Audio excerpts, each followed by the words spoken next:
Sophie Petronin est de nouveau au Mali. Cette travailleuse humanitaire franco-suisse de 76 ans avait passé 4 ans détenue par des djihadistes. J'ai un peu le sentiment qu'elle se fout de nous. Elle a finalement été libérée, rappelons-le, contre la libération de 200 djihadistes. Elle fait désormais l'objet d'un avis de recherche de la gendarmerie malienne qui demande à toutes les unités de la localiser et de l'appréhender pour sa propre sécurité. L'effort qui a été consenti pour la libérer une première fois ne pourra pas être le même. Et ça, c'est assez clair. Nous avons des soldats qui ont été tués dans le cadre d'opérations pour aller secourir des otages qui avaient été faits prisonniers dans des pays étrangers. Il faut avoir donc du respect aussi pour nos soldats.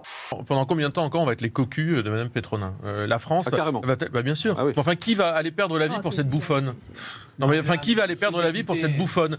Depuis 9h22 ce matin, les femmes travaillent gratuitement. Selon Eurostat, l'écart de rémunération entre les femmes et les hommes est en moyenne de 16,5% en 2021. Mohamed Bougarsar, qui a reçu le prix Goncourt, c'est le Benjamin du carré final, il a 31 ans. Eric Adams devient le deuxième maire afro-américain de la ville de New York. Avec 70% des suffrages, il a remporté haut la main la ville de 8,5 millions d'habitants. Son ouvrage est absolument sublime, il s'appelle « La plus secrète histoire des hommes ». Je sois le premier Africain subsaharien, par exemple, à remporter le prix Goncourt peut paraître, exceptionnel, mais l'idéal serait précisément que ça ne le soit plus. Ces visuels publiés sur les réseaux sociaux montrent des femmes au visage moitié découvert, moitié revêtues d'un voile islamique, avec ce slogan en anglais « La beauté est dans la diversité comme la liberté est dans le hijab ». Cette vidéo prône le voile comme élément identitaire et évidemment c'est contraire. Donc de fait, la France a fait valoir sa désapprobation et sa condamnation vive, d'où le retrait. Les contribuables français payent une campagne de communication orchestrée, on le voit en sous-main par des islamistes. Des associations qui sont des faux-nez antiracistes, mais qui sont en fait des associations proches des frères musulmans, créées spécifiquement pour faire du lobbying auprès des instances européennes. En laissant croire que le voile islamiste est une illustration de la liberté, les institutions européennes présentent un acte de soumission comme un acte de liberté. Il faut que la France quitte le Conseil de l'Europe. Je propose qu'elle ne participe plus à son fonctionnement, qu'elle arrête son financement. Qu'elle suspende on verse financement et 40 présence. millions d'euros.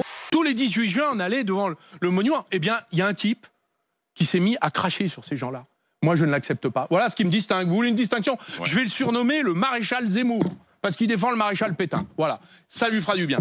Le destin que je crains pour la France. Le Liban. C'est-à-dire une arrivée, le Liban, exactement, une arrivée massive de populations musulmanes qui déséquilibre la démographie alors que le pays était majoritairement chrétien.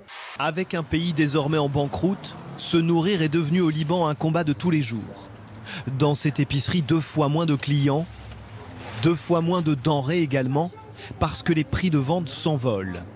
Et aujourd'hui, la misère. C'est exactement ce qui nous attend si nous n'arrêtons pas le grand remplacement. Ce fromage-là, on le vendait l'équivalent de 3 €. Maintenant, pour un Libanais, il vaut l'équivalent de 18 €. Même les packs d'eau ont vu leur prix multiplié par 6.